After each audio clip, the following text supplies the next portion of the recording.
Bienvenidos a este nuevo episodio de Mangelda Podcast. Hoy nos acompaña el Dr. Néstor Braidot, pionero en neurociencias aplicadas y en el estudio de cómo el cerebro moldea nuestra percepción, nuestras decisiones y nuestro potencial.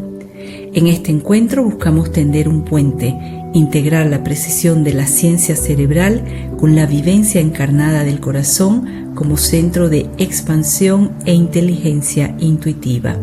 Prepárate para un diálogo donde la razón y la intuición se dan la mano y el campo, Mangelda, nos recuerda que la verdadera expansión comienza dentro.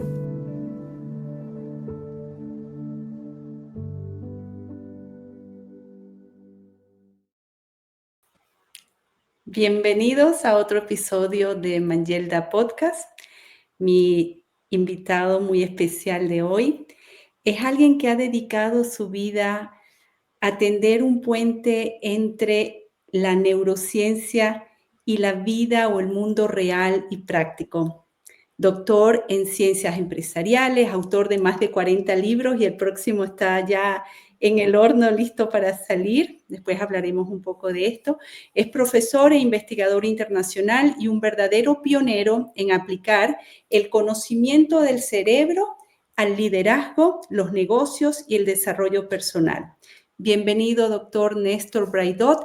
Es un honor tenerlo para conversar sobre este fascinante territorio donde la ciencia y la experiencia de vida en su caso y en el mío de yogi se encuentran. Bienvenido.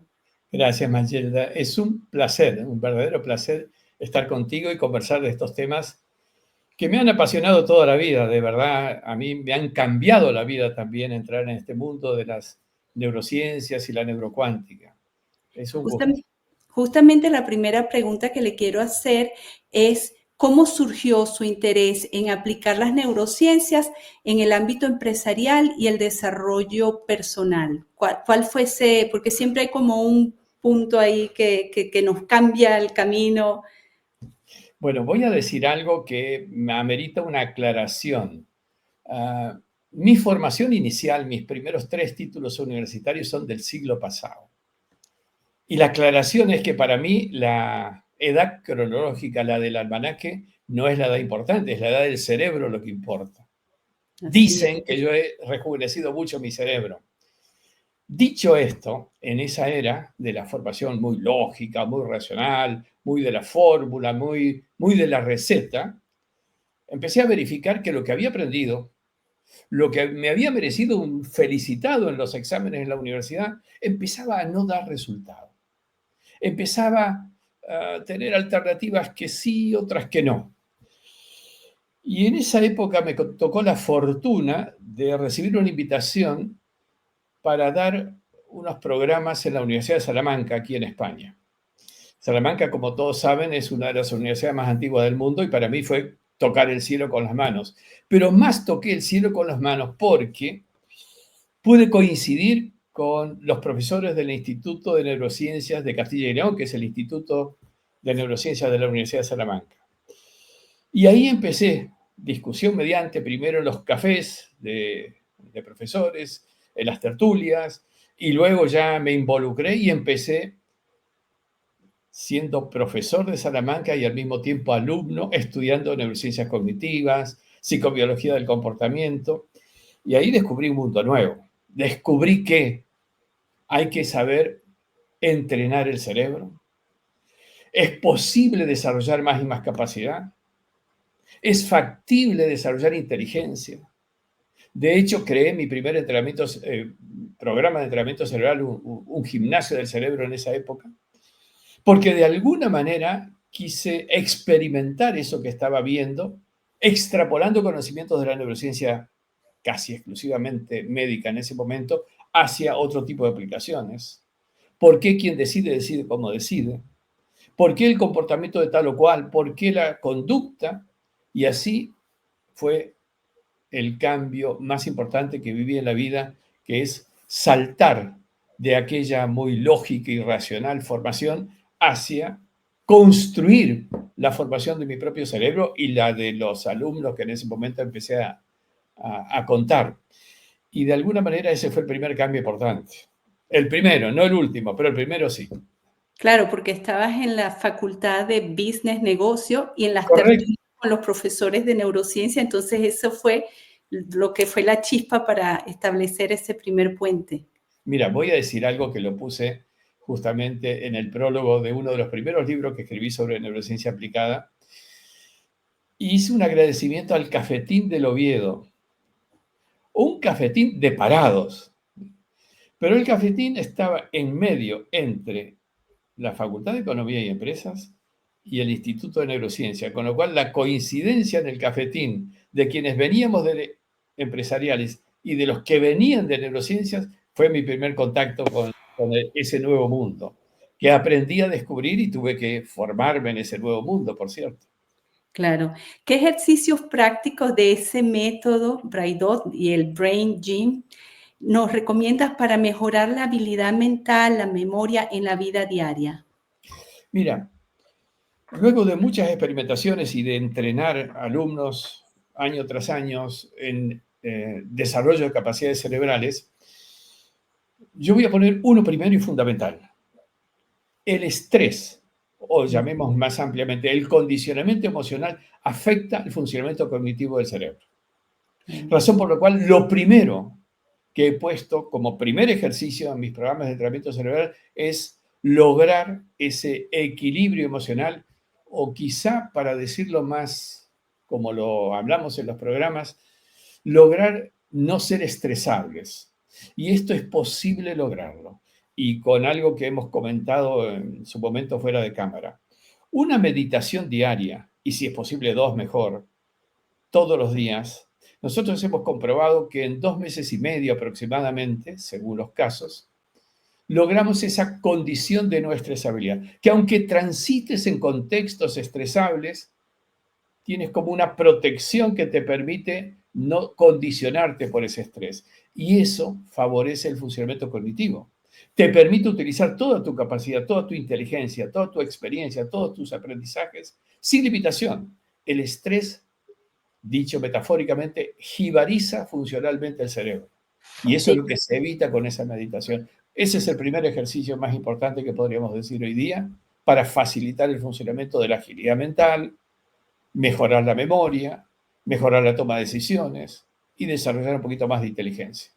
sí, ciertamente situaciones externas ocurren a lo largo de toda la vida, pero cuando hay esa práctica regular de la meditación, cada vez notamos que nos afecta mucho lo que ocurra en el mundo exterior y la resiliencia y también se crean nuevas conexiones neuronales. Creo que la estructura del cerebro cambia, de hecho, ¿no? Claro, De 2 claro. meses de meditación, incluso con menos tiempo ya se empieza a notar la diferencia.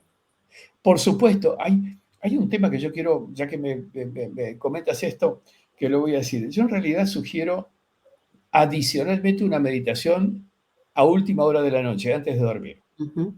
Y esa meditación la llamamos de resignificación de experiencias negativas. ¿Por qué? Porque si tú no haces nada, durante el día tienes experiencias positivas y negativas. Pero en la noche revives, cual vídeo, todo lo que te ocurrió en el día, aunque luego no te recuerdes en la mañana, pero lo revives. Si tú dejas esas experiencias negativas sin hacer nada con ellas, vas a revivir la experiencia negativa y vas a negativizar tu cerebro. Consecuentemente, la última meditación de la noche es una meditación para la resignificación de experiencias negativas que te permite transformarlas en aprendizaje, por ejemplo. Con lo cual, en la noche revivirás las experiencias positivas, los aprendizajes que has logrado a partir de esa resignificación, y me dicen mis entrenantes del cerebro, nos despertamos y levantamos más livianos. Ujú. Esa meditación la hice hace 2 noches y me encantó. Me gustó el enfoque de la palabra resignificar la percepción de la experiencia. Ese poder lo tenemos todos y no dejamos que se acumule y se negativice, como bien usted acaba de decir. Yo lo llamo también un poco alquimizar la experiencia, pero Correcto. resignificar es más bajada a tierra.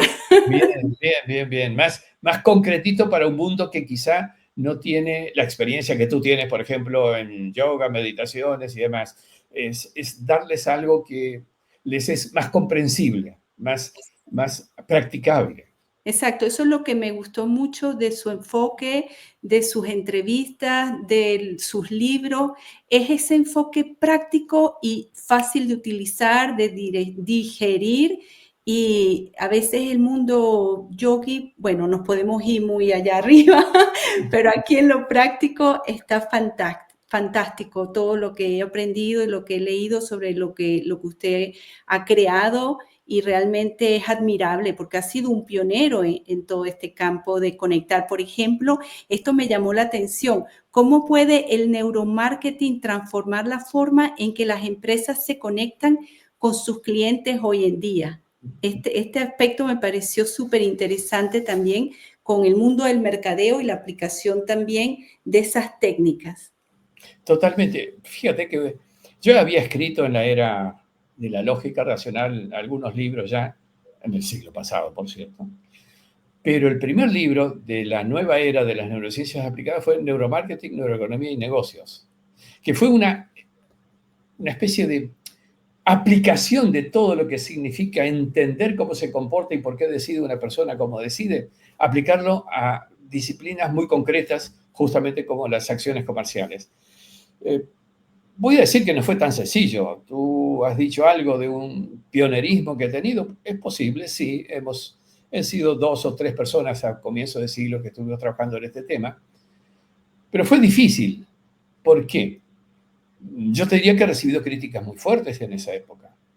Porque algunos, recuerdo el abogado, el procurador del Estado de México, que me llama y me dice, nosotros hemos ganado la Procuraduría con nuestro eslogan, defender a los consumidores de la manipulación de las grandes empresas. Y usted hace herramientas para manipular. Yo le pregunto, perdona, pero ¿qué ha pretendido hacer su procurador con su discurso en la vía pública, en campaña, con sus participaciones en radio? ¿No ha querido incidir en las decisiones de las personas? Que traducido no es manipular en todo caso. Todos nos influenciamos, interinfluenciamos permanentemente, con lo cual, de alguna manera, es cierto, el conocimiento de cómo funciona el cerebro te da un potencial mucho mayor. Por eso es que en ese momento yo propuse el desarrollo de mayor ética y moral de las personas y empresas en el uso de estas nuevas herramientas que aparecieron. Y ciertamente esto nos podría llevar a un mundo un poquito más equilibrado. Lo contrario, se transforma en una lucha permanente que no es el objetivo de todo esto. Interesante, sí. Desde su experiencia, ¿cómo se puede entrenar la mente para tomar decisiones más rápidas y acertadas bajo presión? Si bien hablamos que uno de los enemigos en todo este proceso es el estrés, ciertamente la mayoría de las personas viven bajo cierto nivel de presión y de estrés y toma Totalmente. de decisiones. Mira, luego de aquel primer libro que mencioné, no recuerdo si el siguiente o 2 o 3 libros después, yo publiqué un libro que se llama Neuromanagement. Evidentemente, por su nombre, todos nos imaginamos que tiene que ver con un manager que toma decisiones.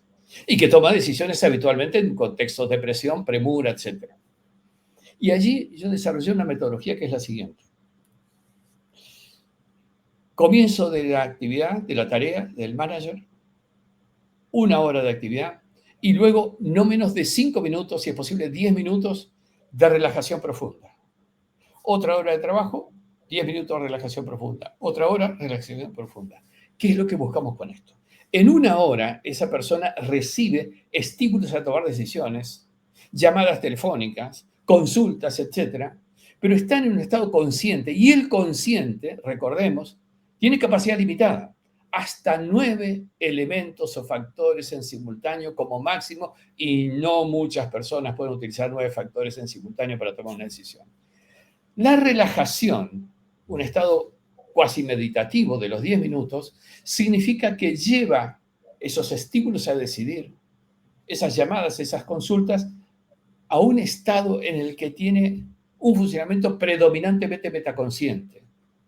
En algunas partes se llama subconsciente, no consciente o inconsciente, yo le llamo metaconsciente. Son gradaciones de metaconciencia, donde no existe la limitación de los 9 factores que tiene el consciente y puede, de alguna manera, contemplar la pregunta, la decisión, en un ámbito mucho más amplio, con muchas más experiencias y aprendizajes que esa persona tiene. Eso lo hicimos hace unos cuantos años ya. Estamos hablando de más de 15 años. Sí, más de 15 años. Y fíjate qué interesante. Yo tuve acceso y he discutido, conversado con los investigadores de unos descubrimientos que hizo la Universidad de Rice y la de Michigan en Estados Unidos, en la que descubrieron que las personas en sueños o en meditación producen una reconfiguración de las conclusiones, rearmando las conexiones neuronales de lo que el estímulo previamente en el consciente tenía que decidir o resolver.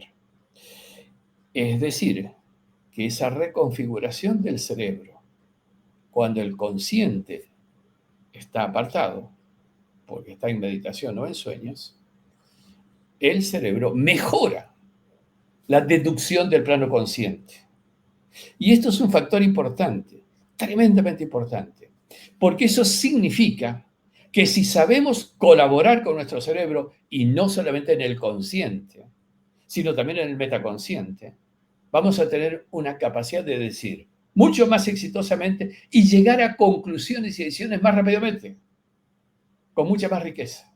A ese metaconsciente, como usted lo llama, o subconsciente, como la mayoría lo conoce, se accede en ese estado meditativo. Muchas veces es cuando conseguimos darnos cuenta de que está allí Correcto. almacenado. Estado meditativo o incluso estado en sueños, que es similar a las características del estado en una y otra situación. Obviamente una buena meditación es equiparable a sueños y eso produce esa reconfiguración.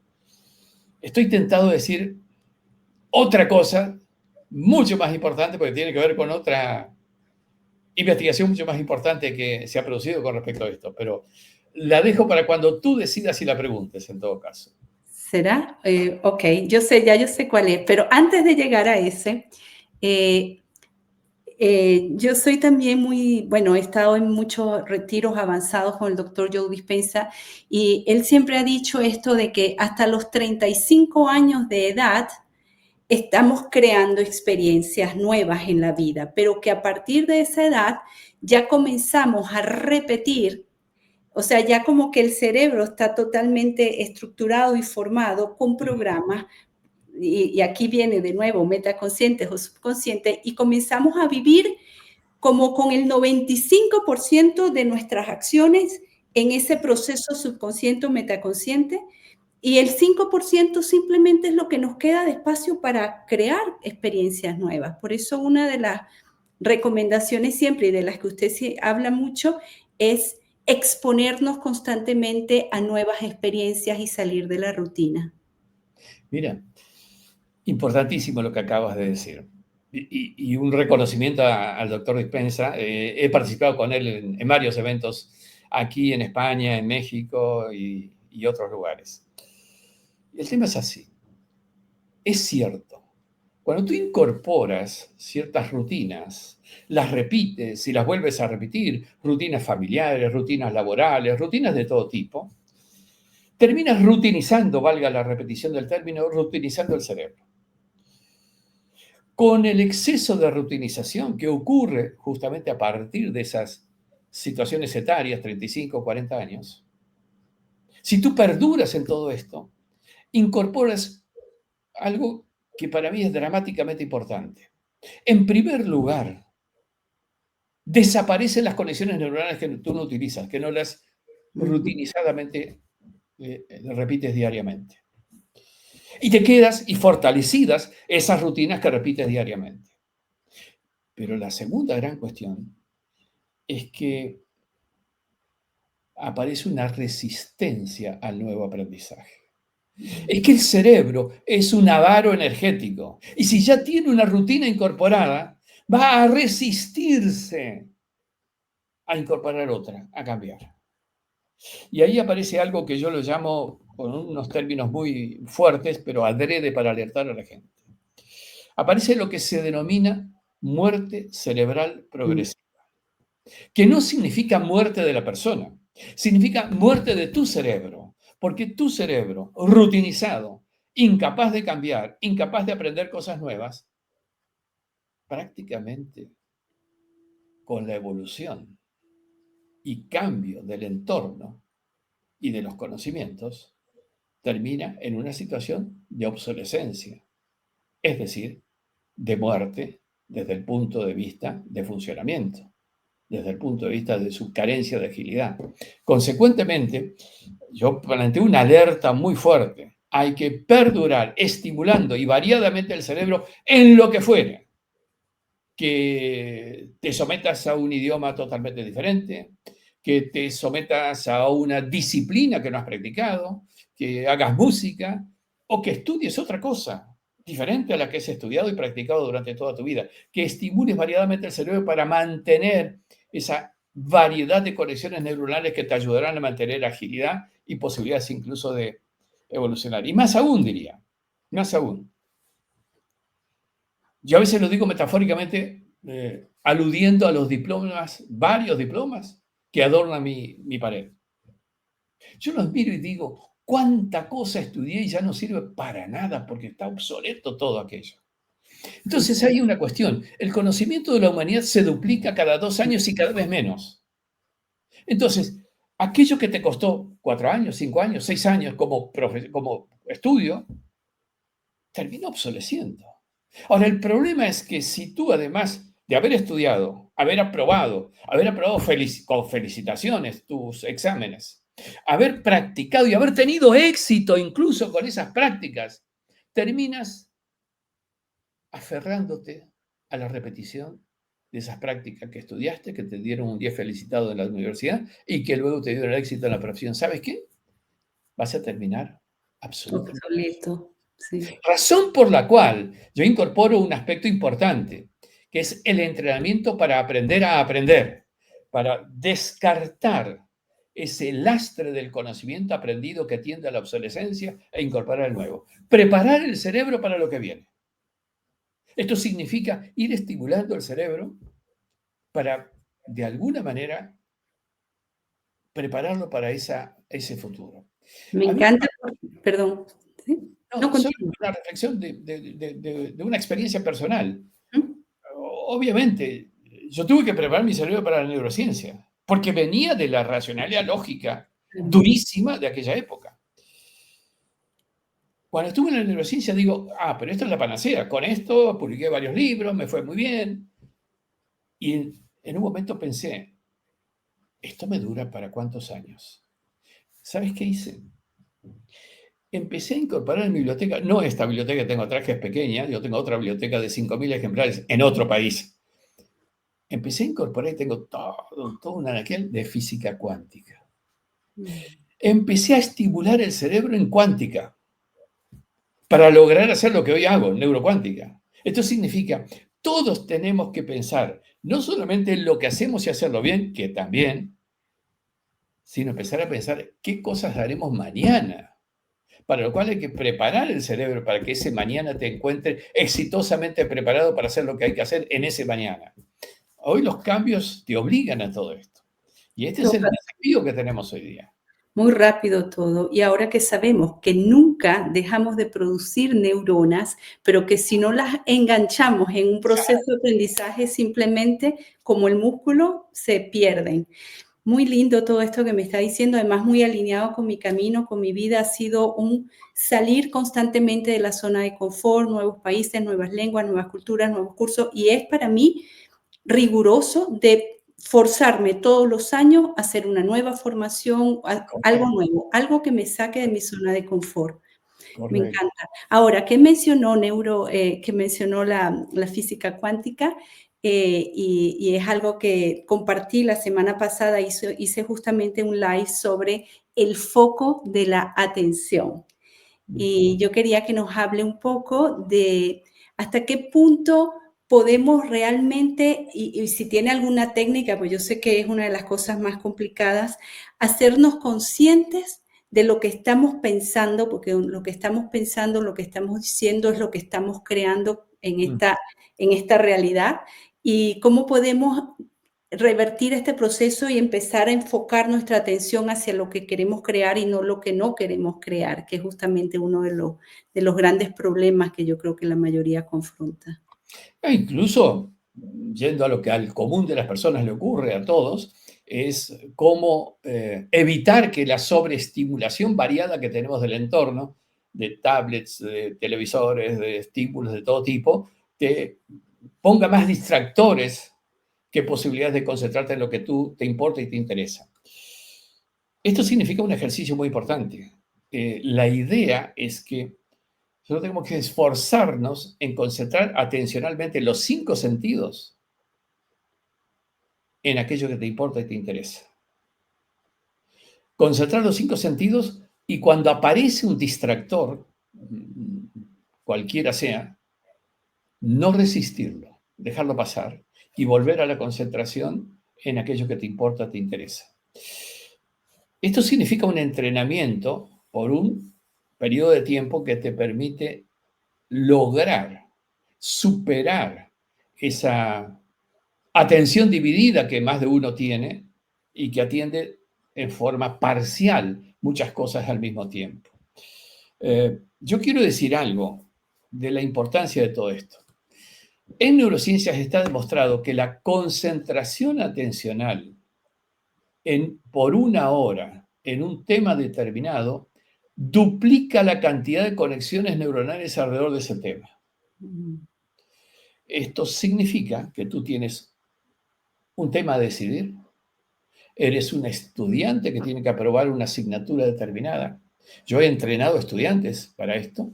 Si tú logras que se concentren durante 1 hora en la temática de la cual van a rendir su examen, o el profesional en la temática que tiene que decidir, al duplicar la cantidad de conexiones neuronales alrededor de ese tema, va a tener una plataforma, una estructura de redes neuronales mucho más rica para decidir más exitosamente en aquello que tiene que decidir el profesional o para responder las preguntas en aquel que tiene que ir a rendir un examen.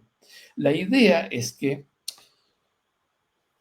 focalizar la atención y lograr que en ese foco atencional aumentemos la concentración, que es un paso adicional, es sustancial para lograr un funcionamiento cerebral mucho más inteligente, mucho más rico, mucho más capaz, mucho más exitoso tomando decisiones o más exitoso haciendo lo que tenga que hacer.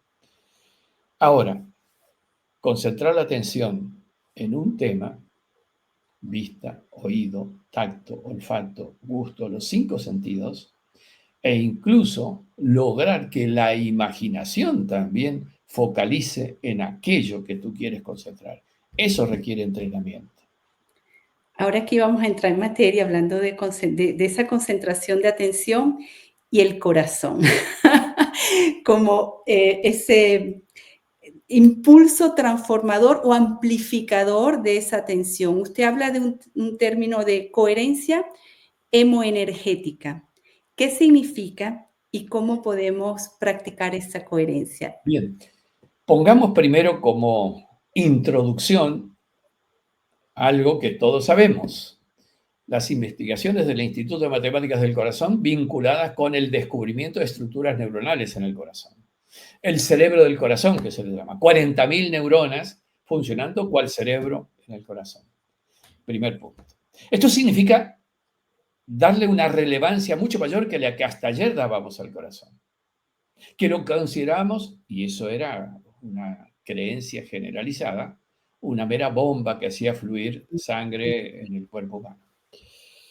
Sin embargo, todos hoy reconocemos ya no solamente el funcionamiento del cerebro del corazón conectado con el cerebro que tenemos arriba del cuello, conectados, insisto, con más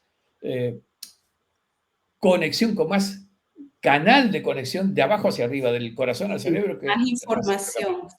Correcto, Exacto. más información de abajo hacia arriba que de arriba hacia abajo. Pero además, la emoción. La emoción dirige la energía. Todo pensamiento, toda activación neural produce una energía. Ahora, ¿cómo se dirige la energía? Es la emoción la que dirige la energía. ¿Y dónde se genera la emoción? Entonces, allí aparece el concepto, la necesidad de hacer lo que se denomina la coherencia emocional y energética. Coherencia de emoción y energía. Esto significa lograr que el funcionamiento generador de emociones del corazón sea coherente. Y coherente además en la conexión energética con el cerebro. ¿Por qué digo esto? Porque de esa coherencia depende la influencia, los estímulos que al interior de esa persona se produzcan y también al exterior. Lo que se estima es que no menos de 4 metros a la redonda del cuerpo humano es la influencia que el corazón produce, porque genera también su propia incidencia, influencia en su entorno. Ahora, ¿qué influencia produce? Si nosotros tenemos emociones de miedo, de angustia, de dificultad, de problema, los estímulos, los mensajes, las direcciones, las emociones serán absolutamente erráticas, cambiantes, contradictorias. Y eso afecta al funcionamiento no solamente del corazón, que altera su ritmo, sino también del cerebro. Es decir, un decisor debe tener coherencia emocional y energética para tomar decisiones adecuadas, exitosas. De lo contrario, va a tomar decisiones con alteraciones en el funcionamiento. Por eso creo que para un decisor es importantísimo tomar en cuenta el corazón, su funcionamiento y lograr su coherencia para que tenga un estado decisional adecuado.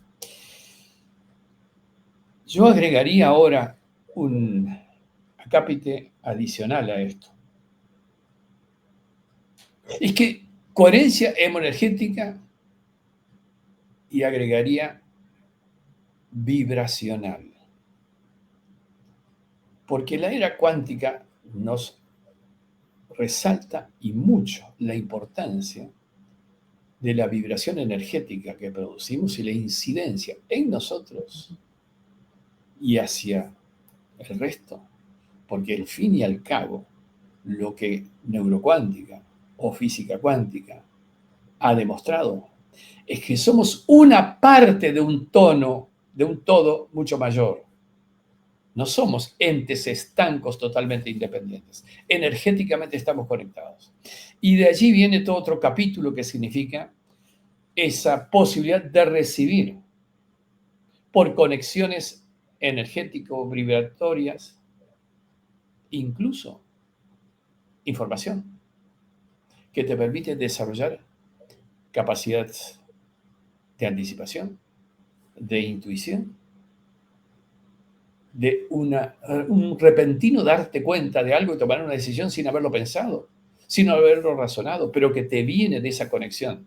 Por eso es importante, sobre todo en el liderazgo moderno, ese así denominado liderazgo coherente, que tiene que ver con un liderazgo que no es solamente aquello que conocíamos, un señor que da una orden para que un equipo ejecute la orden, sino una persona que energéticamente integra al equipo, lo hace funcionar armónicamente. Y eso permite un resultado mucho más exitoso. Esta era en la que estamos transitando hoy día no tiene nada que ver, por ejemplo, con la que yo he vivido. Yo he trabajado en empresas el siglo pasado. Me cuesta decirlo porque por ahí algunos dirán, ¿y cuántos años tiene? Y yo les repito, la edad del cerebro es lo que importa, no es la edad cronológica. Ya no es aquello de que íbamos a trabajar en una empresa determinada, por una paga determinada, donde había un jefe, un gerente, un CEO, que en mi caso me dijo, cuelga tus emociones en la puerta de entrada, porque aquí las decisiones son pensadas, razonadas, racionales y lógicas. cuando hoy se ha demostrado que toda decisión tiene una emoción incorporada, clarísimamente. Pero las generaciones nuevas, las generaciones de los veintitantos años, ¿van a ir a una empresa a decir, sí, señor jefe, voy a hacer lo que usted me ordena? ¿O vamos a requerir que quieran hacer la tarea y coincidir con la tarea? Y esto es importante, por eso ha cambiado mucho estos aspectos que tienen que ver con el funcionamiento en ámbitos organizacionales, en ámbitos empresarios. La incorporación de la neurocuántica, que fusiona neurociencia con cuántica, ante el descubrimiento de que el cerebro humano es definitivamente cuántico, eso significa un cambio sustancial en el cómo nos conectamos y cómo nos interinfluenciamos incluso. Por eso creo que la era que estamos transitando es una era apasionante, pero que requiere pegar un salto cualitativo importante de aquello que fue hasta ayer. Yo me acuerdo que decían, las empresas no tienen corazón, pero en el mundo empresario obviamente ha comenzado también un proceso de transformación y quería preguntarle justamente sobre su labor en ese ambiente empresarial tan lógico, racional, cuando a través del instituto, del HeartMath Institute, sabemos que, como lo acaba de decir, el corazón envía más información al cerebro. El corazón, este centro intuitivo poderoso, es la puerta a la sabiduría. Y yo soy apasionada y puedo hablar horas de esto porque todas mis meditaciones van guiadas a traer la atención al corazón, porque soy una fiel seguidora y me estoy formando con el Instituto del Corazón y la Matemática, HeartMath, yeah. Y amo este tema y bueno, puedo hablar por horas como le digo, pero la idea es que usted nos diga aquí qué considera usted que ha sido la causa de esa desconexión y de habernos mantenido durante tantas generaciones trabajando solamente con la mente racional, lógica y desconectados de la mente intuitiva y de la instintiva del estómago también, del intestino. Totalmente. A ver, creo que fueron etapas de la vida en la que incluso en la formación de los empresarios, de los profesionales, se priorizó totalmente la formación lógica, la formación racional. Y se fortaleció y en las empresas se exigió además que se trabaje justamente en forma absolutamente racional y lógica en todas las decisiones, en todos los comportamientos. Y por otro lado, con una situación más de esquema autoritario en las organizaciones. Uno da la orden porque es el que te paga y el otro obedece porque es el que tiene que cumplir determinadas cosas. Con el tiempo y cada vez más aceleradamente empezó a darnos cuenta, empezamos a darnos cuenta, el mundo empezó a darse cuenta, los empresarios empezaron a darse cuenta de que en realidad había que utilizar un poquitito más de motivación, un poco más, ya no un poquitito, de estimulación. Hacer que las personas participen en la decisión primero, tal vez en la primera instancia compartiendo la decisión que el líder tomaba, en una segunda instancia compartiendo la elaboración de la decisión y en una actual última instancia logrando que sea el grupo, el equipo, en conjunto, ya no solamente el líder, el que toma las decisiones trabajando justamente en sinergia. A ver, hay muchas cosas que están cambiando y que han ya cambiado, y en muchos casos que hay resistencia. Yo recuerdo primeras experiencias justamente de aplicaciones de la neurociencia en el aspecto comercial, con personas de mi conocimiento, empresarios importantes de mi conocimiento, sabiendo de todo esto y habiendo compartido algún entrenamiento. Recuerdo, había participado este CEO de esta compañía que estoy pensando ahora en un entrenamiento cerebral conmigo. Pero cuando me plantea toda una contratación importante, me dice, hazme la investigación tradicional, la de toda la vida. Y aparte me haces lo de tus neuronitas, así me lo dijo. Mm. ¿Pero por qué vas a gastar? Es que, ¿cómo convenzo a mi directorio de algo que no saben? Entonces yo necesito lo tradicional y que me lo convalides con tus investigaciones más de neurociencias aplicadas. Esas fueron etapas de cambio. Hoy por hoy ya nadie duda. Incluso hasta se exagera. Se pone prefijo neuro a cada cosa que a veces es una exageración ponerlo. Y hay muchas cosas que han cambiado.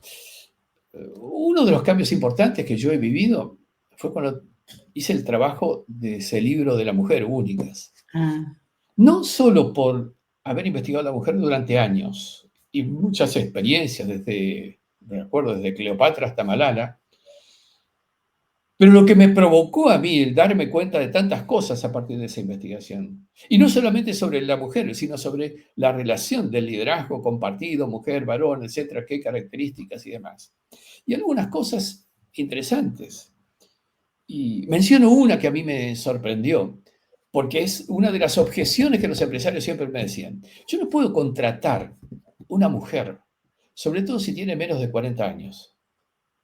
¿Por qué le digo? Ah, no, se me embaraza y la pierdo por mm. 5 meses, 9 meses, según el país y las leyes que haya desde el punto de vista. Pero fíjate qué paradoja. La mujer que se embaraza, eso está demostrado en neurociencias, desarrolla mayor capacidad intuitiva. Capacidad intuitiva que tiene que ver, obviamente, con su embarazo, pero que no queda en el embarazo, perdura esa mayor capacidad intuitiva. Entonces yo le decía, mira, claro, sí, tú dejas de tener una prestación laboral por X cantidad de meses, pero ¿sabes lo que recibes luego? Una persona que tiene la capacidad que tú necesitas, porque tú no necesitas a alguien que tome una decisión rutinaria, lógica, de acuerdo a tus órdenes. Tú necesitas una persona más intuitiva que te genere nuevas ideas, que te anticipe cosas. Por eso es que muchas cuestiones de este tipo han revolucionado un poco el mundo empresarial por los aportes que la investigación de neurociencias y particularmente últimamente de neurocuántica están generando como conocimiento. ¿Cómo ves el futuro del mundo empresarial con la integración de todos estos nuevos conceptos? Mira, a mí me pasó algo muy concreto. Tuve mucha resistencia, como te decía, en la época de la implementación de lo que venía de neurociencias pura y dura. De hecho, he tenido cuestionamientos a nivel público. Recuerdo incluso acá en un programa de televisión en Madrid, en línea, un catedrático me objeta. Bueno, pero ¿sabes qué? Luego, solamente un par de años luego, todo el mundo estaba mira, voy a confesar algo, aprovechando de tu gentileza de tiempo. Cuando yo entré a la Universidad de Salamanca como catedrático, yo empecé a desarrollar, luego de haberme entrenado, algunos conceptos y aplicaciones de neuro en la cátedra que daba. Hasta que me llama el decano, hoy mi amigo, y me dice, mira, te quiero mucho, pero la asignatura tiene este programa y tiene este libro como base. Ahora, la historia de tus neuronitas, ¿sabes qué? Te voy a hacer un curso extraordinario en paralelo con algunos créditos para que desarrolles esto. Hace 3 meses fui a desarrollar la colación de grados de mis estudiantes de mi instituto, porque lo hacemos en convenio con Salamanca. Y este mismo ex decano ahora dice, tuvimos una experiencia con Braidot en el sentido que nos empezó a traer esta historia de las neuronas y la neurociencia a nuestras cátedras que no teníamos nada que ver. Al principio creímos que estaba un poquitito ido. Aunque nos hemos dado cuenta, y hoy debo reconocerlo, que nos hizo ayornar, actualizar un poco los programas. La idea es que esto de la resistencia en el ámbito académico, en el ámbito empresarial, ha sido, y en algunos casos sigue siendo, una limitación para un desarrollo mucho más rápido de todo esto. Pero sin embargo, cada vez cada vez más hay una apertura a esto nuevo. Más aún, reitero el concepto, estoy recibiendo menos resistencias y críticas por estos temas de neurocuántica que desarrollo que por los de neurociencias en aquella oportunidad. Creo que hay un cambio importantísimo en el mundo y que explica incluso muchas cosas que hasta ayer, tal vez por esa separación que había entre los campos científicos, no era posible. Y hoy por hoy lo tenemos como en la mano, en la posibilidad concreta. Y estaba pensando en algo, porque incluso, y perdona si me extiendo un poco a tu pregunta, pero estaba pensando en algo que estamos viviendo un acercamiento entre lo que es la ciencia, sobre todo desde el punto de vista neurocuántico, y la misma espiritualidad. Sí. Y lo digo adrede, por lo que sé que tú haces yoga y demás, hay un acercamiento muy, muy importante, muy importante. De hecho, mira, uno de los últimos libros que he publicado se llama Los milagros de la mente, estudiando los milagros, incluso alguno aquí en Lourdes, para darle una explicación científica. Y estoy absolutamente seguro, porque me han contactado para esto, que desde el ámbito de la espiritualidad, no quiero mencionar una confesión religiosa explícita, pero desde el ámbito de la espiritualidad también hay un acercamiento para dar una explicación más sólida de muchas cosas. Hay científicos que dicen que la espiritualidad es la nueva ciencia. Tenemos unas preguntas de la audiencia para redondear un poco el tema y al final yo voy a pedirle que nos guíe en una de estas meditaciones de coherencia, si usted puede, los últimos minutitos. Nos preguntan cómo visualiza la interacción entre el cerebro humano y la inteligencia artificial en los próximos 10 años, qué oportunidades y riesgos ve para el desarrollo del potencial humano.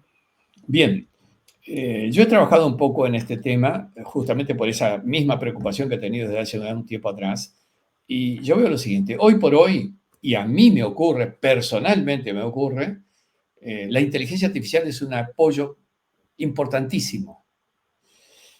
Dos o tres aclaraciones. Primero, hay que saber promptear, hay que saber trabajar con la inteligencia artificial. Hay que hacer que la inteligencia artificial trabaje en lo que tú quieres, pero como tú quieres. Por ejemplo, yo he subido todos mis libros, mis 40 libros están subidos a la inteligencia artificial. Y yo le pregunto a la inteligencia artificial, ¿qué diría Braidot sobre tal tema? Y te puedo asegurar que me responde muy, pero muy bien. Alguna corrección hay que hacer, y eso es cierto, siempre la inteligencia humana tiene que ajustar un poco algunas cosas porque todavía la inteligencia artificial tiene sus límites. Algunos cuestionan la inteligencia artificial porque están ocupando puestos de trabajo de seres humanos. Yo digo lo siguiente, no es la inteligencia artificial. La inteligencia artificial está haciendo que algunos seres humanos que se han entrenado en inteligencia artificial están haciendo más tarea en menos tiempo, necesitando menos horas humanas para hacer ciertas tareas. Con lo cual, finalmente, es el ser humano formado que absorbe más capacidad de trabajo. El otro tema que quiero decir, y esto hay estadísticas por allí, es que sí, y no voy a decir 10 años, te voy a decir 3 años. Si en 3 años no estamos involucrados con la inteligencia artificial, entramos en un nivel de obsolescencia muy alto. Violento. Me encantó la palabra que utilizaste, promptear. El prompt. Muy moderna, además.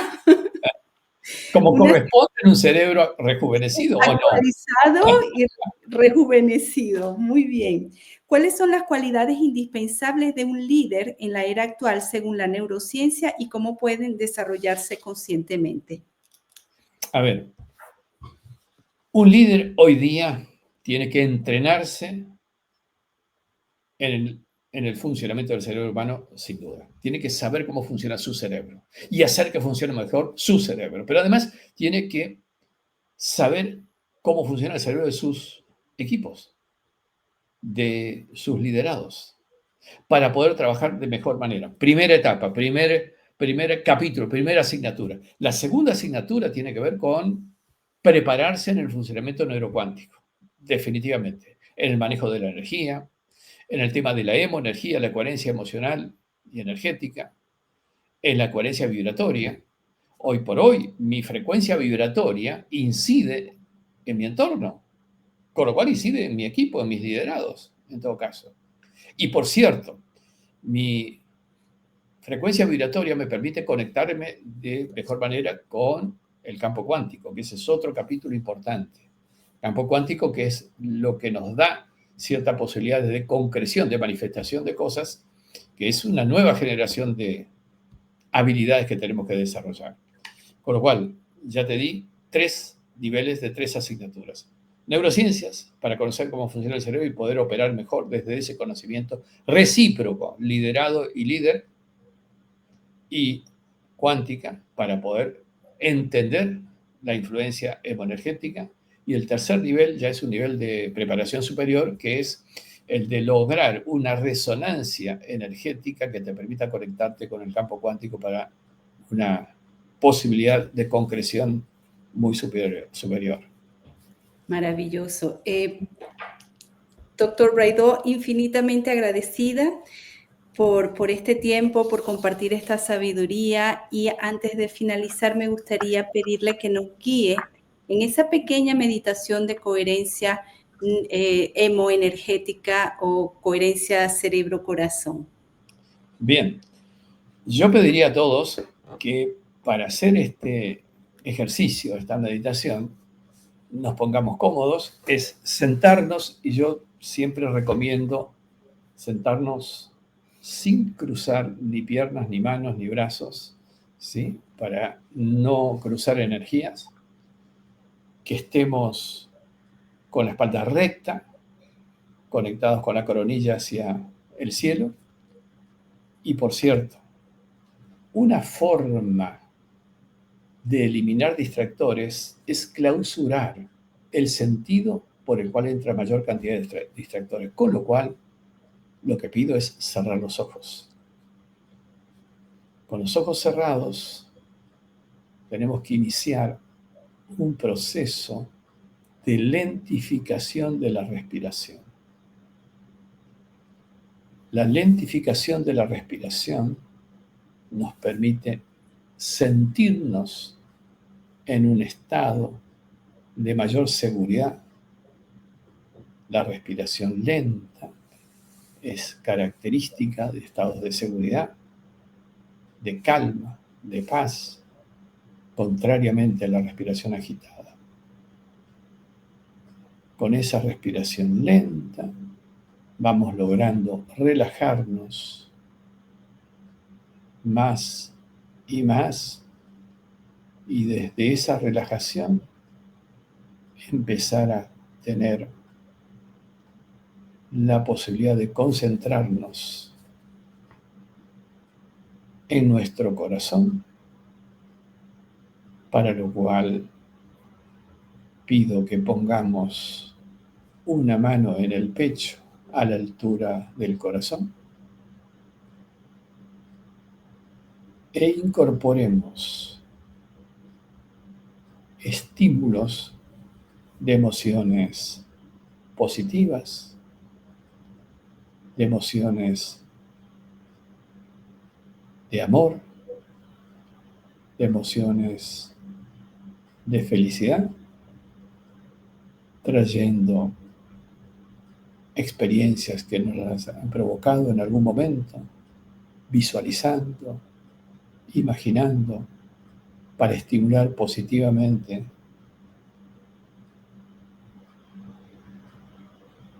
las energías que el corazón genera y que van a ir subiendo a estimular las conexiones neuronales de nuestro cerebro. para hacer coherente esa emoción con esas energías y provocar desde el cerebro la producción de neurotransmisores de paz, de tranquilidad y de sanación hacia el interior de todo nuestro cuerpo. Visualizamos cómo un hilo de luz conecta el corazón con el cerebro y desde allí baja una conexión hacia todo el cuerpo.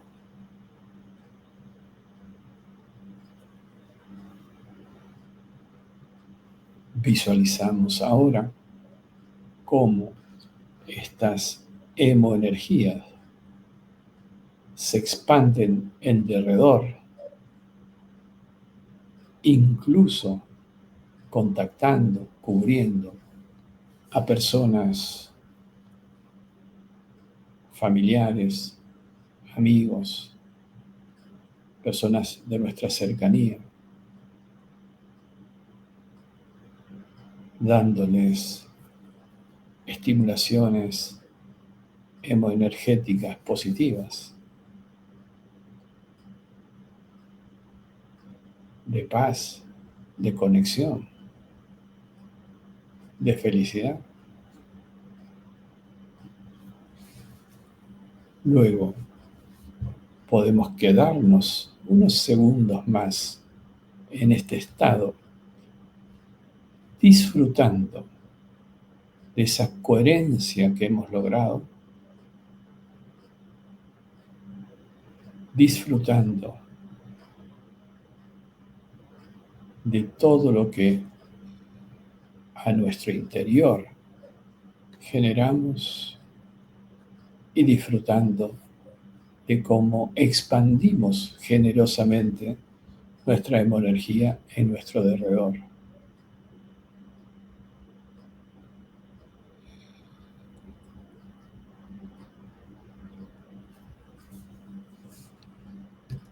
Gracias. Gracias. Y este ejercicio, esta meditación, es bueno que la repitamos tantas veces como podemos, en distintos ámbitos. Por ejemplo, ante una dificultad.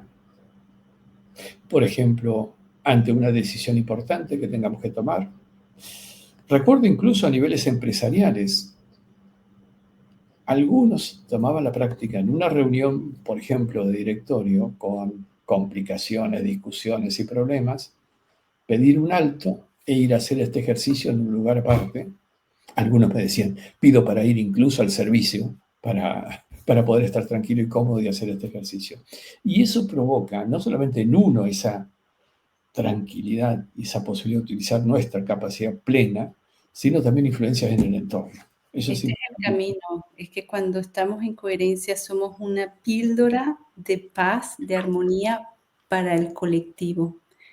Sí, fíjate, incluso algunas experiencias que se han hecho, yo mismo hago una, desde hace unos años ya, por ejemplo, en el año 24, todos los días 24 de cada mes del año 24, y en este año 25, todos los días 25 de cada mes del año 25, hacemos una meditación mundial.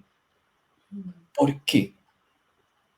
Porque tratamos de juntar personas de distintos países, se juntan 17, 18 países, depende del mes, personas que generan mayor fuerza energética por la concentración simultánea de esas personas en un determinado foco atencional.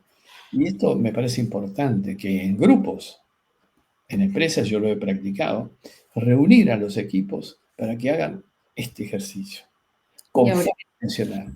Y ahora que tenemos la tecnología al alcance para hacer grupos y comunidades. Doctor Braidot, una última pregunta, ¿dónde puede la gente encontrar sus libros, sus meditaciones y cuándo viene el próximo libro? Bueno, en mi página web es braidot.com, que es mi apellido.com. En las redes estoy, en todas las redes. Obviamente aprovecho de tener un equipo para poder hacerlo, si no, no podría en todas las redes estar, pero siempre me llegan las conexiones, con lo cual pueden llegar fácilmente. Libros. A ver, muchos están en librerías, no en todos los países, porque eso depende de las editoriales, pero sí en Amazon están todos. Y por cierto, este último que estamos sacando ahora, que quise hacerlo por un especial pedido que me han hecho, creo que en 30 días, pongamos 60 días para tomarnos un recuerdo de tiempo, eso ya está en Amazon subido y vamos a hacer una presentación, por cierto, del tema. ¿Cómo se llama este último libro? Neurociencias cuánticas en el deporte, porque quiero focalizar. Y más aún, porque quise unir temas de deporte con temas de profesión, de trabajo, porque es importante. Y porque además me lo han pedido justamente para entidades que están vinculadas al deporte para poder desarrollar allí también estos temas. Y una cosa, si quieres, en poco tiempo más, estoy hablando también de mes y medio, lanzamos todo un programa de entrenamiento neurocuántico por un año. Con todo lo que hay que saber de neurocuántica y los ejercicios, por cierto. Qué maravilla, qué falta nos hace esto. A mí me cambiaron la vida, a mí me cambiaron la vida totalmente. Me Sí. cambiaron absolutamente la vida y quiero compartir con la mayor cantidad de gente posible. En braidot.com encontramos la información sobre esta formación. Totalmente, Bueno, totalmente. gracias, doctor Braidot. Espectacular la información que ha compartido con nuestra audiencia y estamos todos muy agradecidos. Gracias a ti y a toda tu audiencia. Gracias.